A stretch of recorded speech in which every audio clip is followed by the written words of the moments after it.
Why in the world would I be sitting on an active rail line?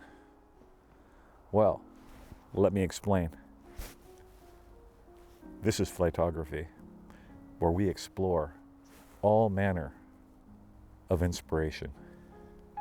This week, I got it into my head that I wanted to film an electric locomotive built in 1830 in Philadelphia by Baldwin Westinghouse, located in Cornwall, about 20 clicks that way. While I was there, weather wasn't really cooperating well. I got to thinking about Alex Colville, the famous, iconic Canadian artist, and his piece, Horse and Train. And that got me thinking about Clair de Lune by Debussy. They have similar motivations. I'll explain that as we go along. Like most visual artists, these images come into my mind, and then I just have to exercise them until they leave. So, if you're interested in that sort of thing, stick around.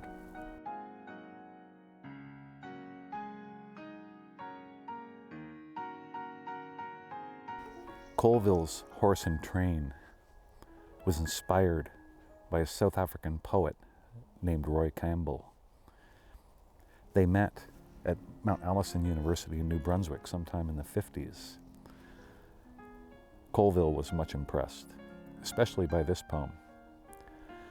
I scorn the goose step of their massed attack and fight with my guitar slung on my back.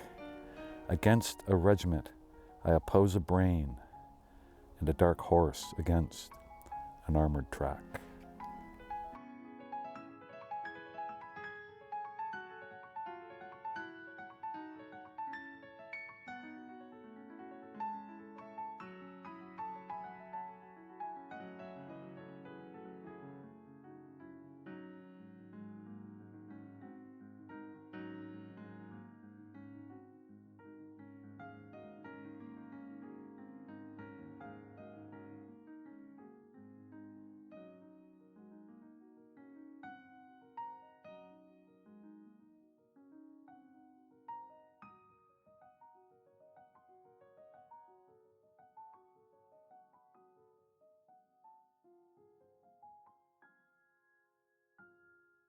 Your soul is a choice landscape in which there roam charming maskers and burgomaskers, playing the lute and dancing as if sad beneath their fantastical disguises. They sing in the minor mode about the victories of life and love, while never seeming to believe in their own happiness. Their songs mingle with the calm moonlight, sad and beautiful, while the birds dream in the trees.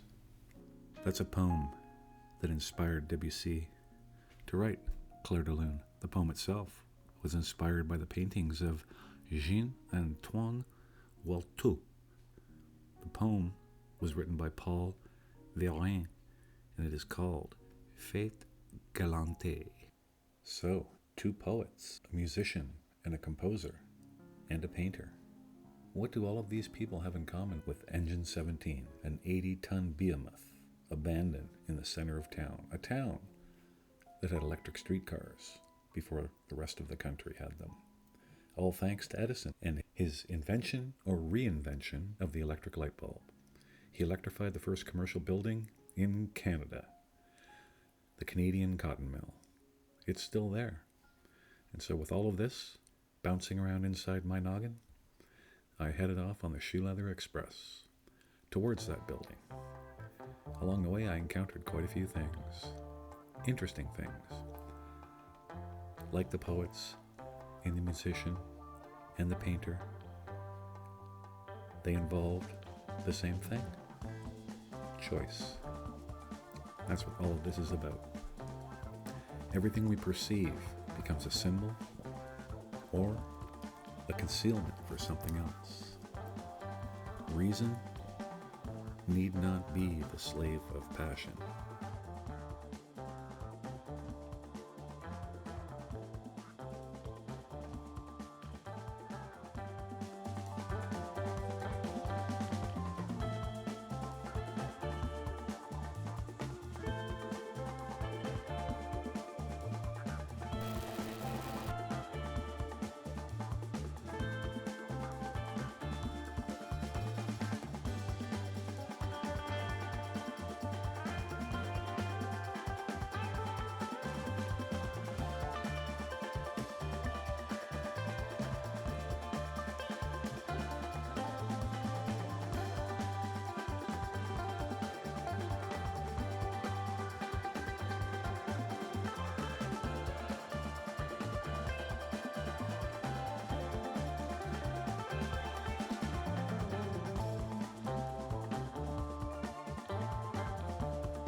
motivated cognition is your guide.